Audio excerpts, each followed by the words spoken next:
बापावर फार कविता लिहिल्या जात नाहीत, कारण तुझी कविता फालतू आहे असं चार चौघात सांगू शकणारे प्रामाणिक बाप अजूनही आहेत. आपल्या बाप माणसांची गोष्ट सेम असते. आपण सिनेमात पाहावा असा झपाट्यानं बदलत जाणारा काळ पाहिला.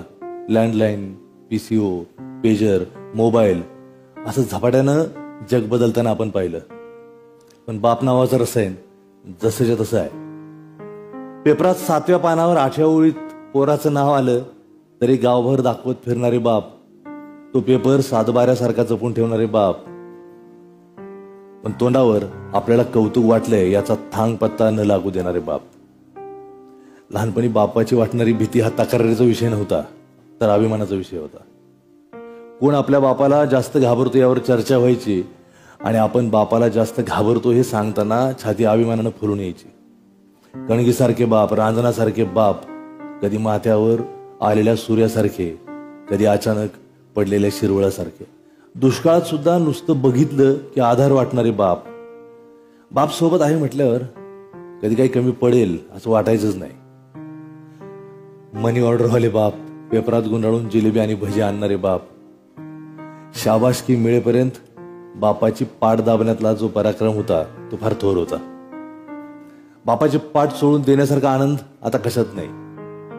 बाप नेहमी युद्धावर जाणाऱ्या सैनिकासारखा वाटायचा कामावर जाताना.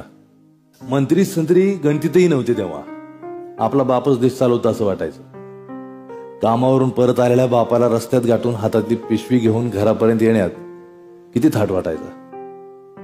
लाडात येऊन बापाने हातावर ठेवलेले 4 आणि 8 आणे कुठल्याही पुरस्कारापेक्षा कमी नव्हते.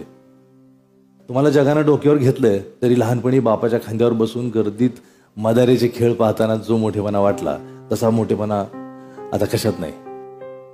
पण आपण मोठं झाल्यावर, पोटा पाण्यासाठी हिंडायला लागल्यावर, आपल्या लेकराची भेट व्हावी म्हणून लहान मुलागत वाट बघणारा बाप. आपण लहानपणी काही चूक झाली की बापाला घाबरून लपून बसायचो एकटे. पण आता पारावर, देवळात, गॅलरीत, गार्डनमध्ये एकटे एकाकी बसलेले वय झालेले तुमचे आमचे बाप दिसतात. वय झाल्यावर हे बाप लोक आईच होऊन जातात जणू. जरब असलेले डोळे असे मायाळू कसे होतात काय माहित. कित्येक उन्हाळे पावसाळे झेललेले कातळासारखे बाप अचानक पावसात भिजलेल्या ढेकळासारखे मऊ होतात. यात तसं वाईट काही नाही, पण आपल्याला सवय नसते अशा मऊ सादळलेल्या बापाची. फादर्स डेला मला माहित नाही किती लोकांनी प्रत्यक्ष आपल्या बापाला शुभेच्छा दिल्या असतील. हे असं बापाला सांगता यायला पाहिजे. प्रत्येक बाप काही न बोलताही मुलाला ओळखून असतो. फक्त आपल्यालाही त्यांच्या मनातलं ओळखता आलं पाहिजे. कधी जमेल काय माहित, पण जमलं पाहिजे. पण हा बाप शब्द आपण जपून ठेवला पाहिजे. ज्ञानेश्वरांचा शब्द आहे, बाप रखमा देवी वरू. बाप खूप छान शब्द आहे. वडील म्हणजे फक्त वयाने वडील असल्यासारखं वाटतं. बाप म्हणजे कसं कम्प्लीट बाप वाटतं.